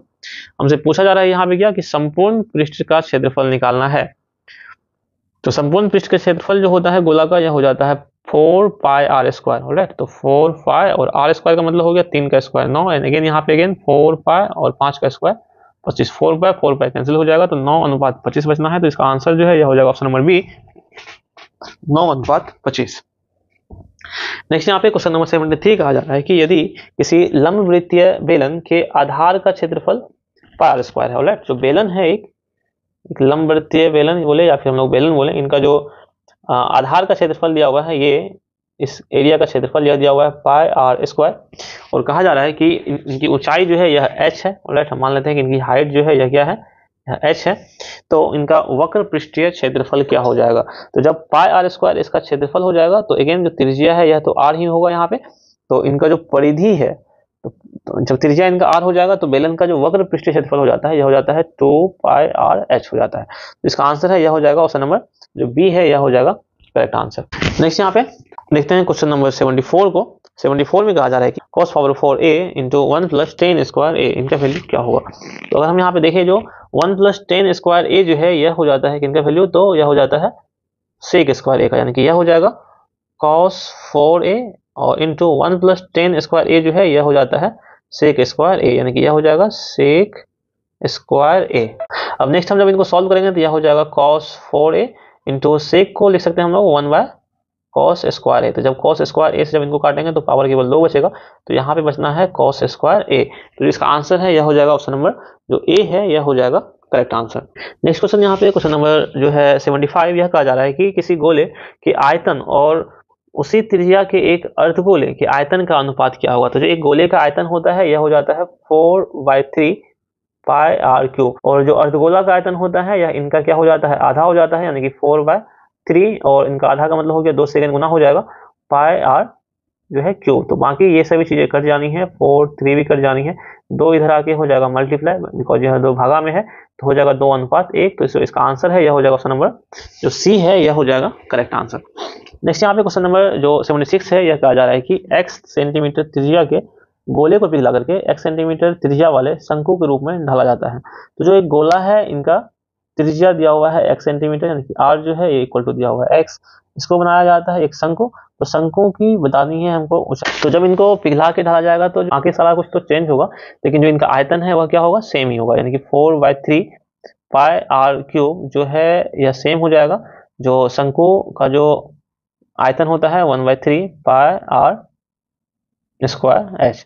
तो यहाँ पे r का वैल्यू दिया हुआ है, यह दिया हुआ है x दिया हुआ है। तो हम पहले क्या करते हैं, 3 3 कट कर लेते हैं, पाई और पाई कट कर लेते हैं, तो यहाँ पे बच जाएगा 4 इंटू आर का वैल्यू दिया हुआ है यहाँ पे आर स्क्वायर से कट जाएगा, केवल आर बचेगा। हमको यहाँ पे आर का वैल्यू दिया हुआ है x, तो 4 into x is equal to हो जाएगा कितना, केवल h बचेगा। तो h का जो वैल्यू है यह क्या हो जाएगा, तो 4x के बराबर यह हो जाएगा। नेक्स्ट यहाँ पे क्वेश्चन नंबर 77 कहा जा रहा है कि tan 5 degree into tan 30 degree into 4 tan 85 इनका वैल्यू क्या हो जाएगा। तो tan 5 डिग्री जो है, इनको हम लोग जब कॉट में चेंज करेंगे तो हमको पता होना चाहिए कि जो tan 90 degree minus theta equal to हो जाता है क्या, तो जो है कॉट थीटा। तो अगेन हम क्या करेंगे, tan जो 5 डिग्री है, tan 5 डिग्री इसको हम लिख सकते हैं हम लोग tan 90 डिग्री माइनस 85 डिग्री। तो इनको जब सॉल्व करेंगे तो यह इनका जो वैल्यू है यह tan 5 के ही बराबर आएगा। तो अब यहाँ से अगेन क्या हो जाएगा, tan 90 माइनस थीटा, यानी कि यह हो जाएगा कॉट थीटा, चेंज होकर हो जाएगा कॉट 85 डिग्री। अब हम सॉल्व करते हैं इस क्वेश्चन को। तो यहाँ पे क्या हो जाएगा, जो tan 5 को हम लोग लिख सकते हैं, ये 4 गुना में है, 4 को सबसे पहले लिख लेते हैं हम लोग। तो tan 5 का वैल्यू हो जाएगा कितना, cot 85। तो ये हो जाएगा cot 85 डिग्री और इंटू अब लिख लेते हैं हम यहाँ पे tan 85 degree into tan 30 degree. तो tan 30 का जो वैल्यू हो जाता है यह हो जाता है 1/√3 हो जाता है, इंटू हो जाएगा 1/√3। तो यहाँ से अगर हम देखें तो cot theta into tan theta equal to इसका वैल्यू जो हो जाता है यह 1 के बराबर हो जाता है। यह हो जाएगा 4 इंटू 1 इंटू 1/3, यानी कि यह हो जाएगा 4/√3। तो इसका जो आंसर है यह हो जाएगा क्वेश्चन नंबर जो ए है, यह हो जाएगा करेक्ट आंसर। नेक्स्ट यहाँ पे क्वेश्चन नंबर 78 का जा रहा है कि sin 3x equal to sin 45 degree into cos 45 degree plus cos 60। तो हम क्या कर रहे हैं, जो इक्वल के दाएं तरफ जो भी जो व्यंजक है इनका हम लोग वैल्यू रख लेते हैं। तो sin 45 का वैल्यू हो जाता है 1/√2 इंटू अगेन cos 45 का वैल्यू भी हो जाएगा 1/√2 माइनस, तो यहाँ प्लस है दिया हुआ, तो cos 60 का जो वैल्यू है यह हो जाता है 1/2। तो इनको जब सॉल्व करेंगे तो इन दोनों का वैल्यू हो जाएगा 1/√2 इंटू 1/√2, यानी कि 1/2 प्लस 1/2 वैल्यू जोड़ करके हो जाएगा कितना, 1 के बराबर। तो sin 3x इक्वल टू कितना आ रहा है, 1 आ रहा है, यानी कि हम बोल सकते हैं 1 को sin 90 डिग्री और sin 90 को ही हम लोग बोल सकते हैं sin 3 इंटू 30 डिग्री। तो जो sin 3 और x की जगह पे कितना हो जाएगा, यहाँ पे 30 हो जाएगा। तो इसका जो वैल्यू है यह हो जाएगा आंसर कितना, 30, जो सी है यह हो जाएगा करेक्ट आंसर। नेक्स्ट यहाँ पे क्वेश्चन नंबर 79 का आ रहा है कि यदि sin theta into cosec theta equal to 3 है तो sin square theta plus cosec square theta का वैल्यू क्या होगा। यह हमको एक अलजेब्रा वाले एक्सप्रेशन की तरह लग रहा है, क्योंकि a प्लस b का वैल्यू दिया हुआ है, तो a square plus b square का जो वैल्यू है हमको यहाँ निकालना है। तो हम क्या करते हैं, इन दोनों का स्क्वायर कर लेते हैं, यानी कि sin theta right, sin theta plus cosec theta का जो है हम होल स्क्वायर करते हैं, sin theta plus cosec theta इनका होल स्क्वायर करते हैं। तो यह हो जाएगा 3 का भी स्क्वायर, यानी कि यहाँ से यह हो जाएगा साइन स्क्वायर थीटा प्लस यहाँ से हो जाएगा cosec square theta plus 2 into sine theta into cosec theta. तो sine theta into cosec theta equal to value हो जाता है 1, 3 का स्क्वायर हो जाएगा 9, यानी कि इनका जो वैल्यू है sine square theta into cosec square theta, इनका जो वैल्यू है यह इक्वल टू हो जाएगा 9 माइनस 2 इक्वल टू 7। तो जिसका आंसर है यह हो जाएगा ऑप्शन नंबर सी जो है यह हो जाएगा करेक्ट आंसर। नेक्स्ट क्वेश्चन यहाँ पे जो क्वेश्चन नंबर 80 है, कहा जा रहा है कि यदि cosec theta minus cot theta equal to X है तो cosec theta plus cot theta equal to Y है, तो एक्स इंटू वाई का वैल्यू क्या होगा। तो हम क्या करते हैं, इन दोनों को मल्टीप्लाई कर लेते हैं एक्स इंटू वाई को। यहाँ से जब करेंगे हम लोग एक्स इंटू वाई करेंगे तो यह इक्वल टू हो जाएगा कोसेक माइनस कॉट और कोसेक प्लस कॉट, यानी कि ए माइनस बी इंटू ए प्लस बी, यानी कि ए स्क्वायर माइनस बी स्क्वायर, यानी कि यह हो जाएगा कोसेक स्क्वायर थीटा और माइनस हो जाएगा कॉट स्क्वायर थीटा, और इनका जो वैल्यू है यह हो जाता है 1 के बराबर। तो इसका आंसर है यह हो जाएगा ऑप्शन नंबर जो बी है यह हो जाएगा करेक्ट आंसर। नेक्स्ट यहाँ पे क्वेश्चन नंबर 81 कहा जा रहा है कि कॉट 60 का वैल्यू कितना होता है, तो यह होता है 1/√3 के बराबर हो जाता है। नेक्स्ट क्वेश्चन यहाँ पे 82 कहा जा रहा है कि यदि a plus B equal to 90 degree है तो सेक a का वैल्यू क्या होगा। तो यहाँ पे अगर हम देखें तो a प्लस बी का वैल्यू दिया हुआ है 90 डिग्री। तो अगर हम लोग a का मान निकालें तो यह हो जाएगा 90 डिग्री माइनस बी हो जाएगा। अब यहाँ पे अगर हम सेक a की बात करें तो इक्वल टू हो जाएगा सेक a की जगह पे हो जाएगा 90 डिग्री माइनस बी हो जाएगा। अब यह हो जाएगा sec 90 degree minus theta equal to हो जाएगा कोसेक थीटा, यानी कि कोसेक और बी हो जाएगा। तो जो इसका आंसर है यह हो जाएगा कोसेक बी। ऑप्शन नंबर जो सी है यह हो जाएगा करेक्ट आंसर। नेक्स्ट हम लोग आगे बढ़ते हैं और देखते हैं क्वेश्चन नंबर 83 को। यहाँ कहा जा रहा है कि साइन थीटा इक्वल टू 3/5, तो टेन थीटा का वैल्यू क्या होगा। तो हम इसके लिए क्या करते हैं, एक ट्रायंगल बना लेते हैं जो कि राइट एंगल ट्रायंगल होना चाहिए। ऑलराइट, तो यहाँ पे जब हम एक ट्रायंगल बना लेते हैं तो यह हो जाएगा एक समकोण यानी कि 90 का एंगल। तो थीटा यहाँ पे दिया हुआ है यानी कि साइन थीटा है। साइन थीटा का वैल्यू क्या हो जाता है, दिया हुआ है 3/5 और साइन थीटा हो जाता है लंब बटे कर्ण हो जाता है। तो कर्ण यहाँ पे अगर हमको थीटा लेते हैं, कर्ण यहाँ पे दिया हुआ है कितना 5, लंब दिया हुआ है 3, आधार हो जाएगा √5 का स्क्वायर 25 - 9 यानी कि 16 बराबर हो जाएगा 4। तो क्वेश्चन में कहा जा रहा है कि टेन थीटा का वैल्यू क्या हो जाएगा। तो टेन थीटा इक्वल टू हो जाता है लंब बटे आधार यानी कि 3/4। तो इसका आंसर है यह हो जाएगा ऑप्शन नंबर जो डी है, यह हो जाएगा करेक्ट आंसर। नेक्स्ट हम आगे बढ़ते हैं, देखते हैं क्वेश्चन नंबर 84 को। यहाँ कहा जा रहा है कि 13 साइन थीटा इक्वल टू 5 है, तो 10 square theta minus sec square theta का वैल्यू जो है यह क्या होगा। तो यहाँ पे इनको हम लोग सॉल्व करके ही बना सकते हैं, बिकॉज ये हो जाएगा साइन थीटा इक्वल टू 5/13। अब यहाँ पे जो है 5 यह हो जाएगा लंब और 13 जो है यह हो जाएगा कर्ण। अब इनको हम लोग इस त्रिभुज पर रख करके भी क्या कर सकते हैं, बना सकते हैं। लेकिन हमको इस अगर फॉर्मूला से देखें तो sec square theta minus 10 square theta को फर्दर सॉल्व करें तो इससे हम ले लेते हैं -1 को कॉमन। तो -1 जब कॉमन लेंगे तो यह हो जाएगा सेक स्क्वायर थीटा, -1 हम लोग ले लिए हैं कॉमन। तो सेक स्क्वायर थीटा चूंकि जो माइनस में था अब प्लस में हो जाएगा और जो प्लस में था 10 अब माइनस में हो जाएगा 10 स्क्वायर थीटा। और हमको पता है कि ये फार्मूला जो है sec square theta minus 10 square theta, इसका वैल्यू हो जाता है 1। तो इनका जो वैल्यू है यह हो जाएगा -1 के बराबर जो है इनका रिजल्ट हो जाएगा। नेक्स्ट हम लोग आगे बढ़ते हैं और देखते हैं क्वेश्चन नंबर 85 को। यहाँ कहा जा रहा है कि cosec square X into 1 + cos x into 1 - cos x equal to P है। तो पी का मान क्या हो जाएगा। तो अगर हम यहाँ पे देखें जो 1 + cos x यानी कि 1 + a सॉरी a + b और इंटू a - b यानी कि a square minus b square के फॉर्म पे आ रहा है, यानी कि यह हो जाएगा यहाँ से कोसेक स्क्वायर एक्स इंटू यहाँ से क्या हो जाएगा a + b into a - b यानी कि a square minus b square यानी कि 1 का स्क्वायर और b की जगह पे हो जाएगा cos स्क्वायर x। तो यहाँ से क्या हो जाएगा, ये हो जाएगा कोसेक स्क्वायर एक्स और इंटू 1 - cos स्क्वायर एक्स हो जाएगा sine square x and again sine square theta into cosec square theta, इनका जो वैल्यू है यह हो जाता है 1 के बराबर। तो जो आंसर है इसका हो जाएगा ऑप्शन नंबर बी, हो जाएगा करेक्ट आंसर। नेक्स्ट हम लोग आगे बढ़ते हैं, देखते हैं क्वेश्चन नंबर 86 को। यहाँ कहा जा रहा है कि एक पतंग पृथ्वी से 30 मीटर की ऊंचाई पर है और इनकी डोर पृथ्वी से 60 डिग्री का जो है यह एक कोण बनाती है। तो यहाँ पे हम क्या करते हैं, एक फिगर ड्रॉ कर लेते हैं समझने के लिए। यहाँ पे अगर हम इनको धरती ले लेते हैं, पृथ्वी ले लेते हैं और पतंग जो है यह 30 मीटर की ऊंचाई पर यहाँ पे स्थित है और कहा जा रहा है कि जो यह पृथ्वी से कितने का कोण बना रही है, तो यह 60 का कोण बना रही है, 60 का कोण बना रही है। हमसे पूछा जा रहा है कि डोर की लंबाई यानी कि जो यह है इनकी लंबाई यह क्या हो जाएगी। तो हम यहाँ पे इनको थीटा लेते हैं तो यह हो जाएगा लंब और यह हो जाएगा कर्ण। तो थीटा लंब और कर्ण ये जो रिलेशन होता है यह हो जाता है साइन थीटा में। तो हम ले लेते हैं साइन थीटा की जगह हो जाएगा 60 डिग्री इक्वल टू हो जाता है लंब बटे कर्ण यानी कि 30 बटे इसको मान लेते हैं x। तो अब यहाँ से क्या हो जाएगा, साइन 60 का जो वैल्यू है यह हो जाता है √3/2 इक्वल टू हो जाएगा 30 बटे x। अब यहाँ से इनको हम लोग सॉल्व कर लेते हैं तो यह हो जाएगा जो है 10 × 30 10 √3 हो जाएगा। अब गुना करेंगे तो x का जो वैल्यू है यह हो जाएगा 20 √3। तो इसका जो आंसर है यह हो जाएगा ऑप्शन नंबर जो डी है यह हो जाएगा करेक्ट आंसर। ऑलराइट, तो नेक्स्ट हम लोग आगे बढ़ते हैं और देखते हैं क्वेश्चन नंबर 87 को। 87 में कहा जा रहा है कि एक मीनार की ऊंचाई 15 मीटर है, जब सूर्य का उन्नयन कोण 30 डिग्री हो तो मीनार की छाया की लंबाई जमीन पर क्या होगा। तो अगेन हम क्या करते हैं, एक फिगर बना के इनको हम लोग समझ लेते हैं। यह एक मीनार है, इनकी ऊंचाई दिया हुआ है 15 मीटर है और दिया हुआ है कि जो सूर्य है, सूर्य से जो निकलने वाली किरणें होती है यह क्या करती है, जो पृथ्वी से जो कोण बनाती है, यह पृथ्वी से जो कोण बनाती है यानी कि सूर्य से निकलने वाली कोण जो होती है पृथ्वी से जो बनाती है, यह दिया हुआ है 30 डिग्री का और हमसे पूछ रहा है कि इनकी छाया की लंबाई क्या होगी। इनको हम लोग मान लेते हैं x। जब हम इनको थीटा लेंगे तो थीटा यह हो जाएगा लंब, यह हो जाएगा कर्ण और यह हो जाएगा आधार।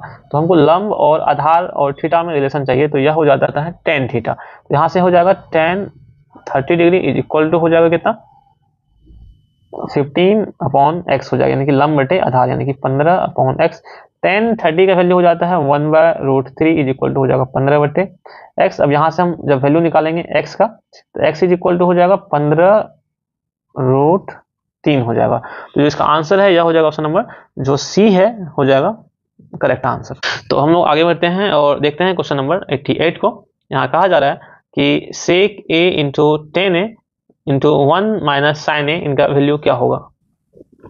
इनको हम लोग अगेन सॉल्व करते हैं। sec थीटा जो होता है इनका वैल्यू हो जाता है 1/cos theta, 1/cos theta plus tan theta हो जाता है sin theta by cos theta. तो हम क्या करते हैं, पहले इन्हीं को सॉल्व कर लेते हैं। जब हम इनको सॉल्व करेंगे तो यहाँ से क्या हो जाएगा, इनका जो एलसीएम है यह हो जाएगा cos थीटा, और यहाँ से क्या बचेगा 1 प्लस साइन थीटा। अब हम गुना कर लेते हैं इनमें, जो एक दूसरा टर्म था इन्हीं के साथ में वो था 1 माइनस साइन ए।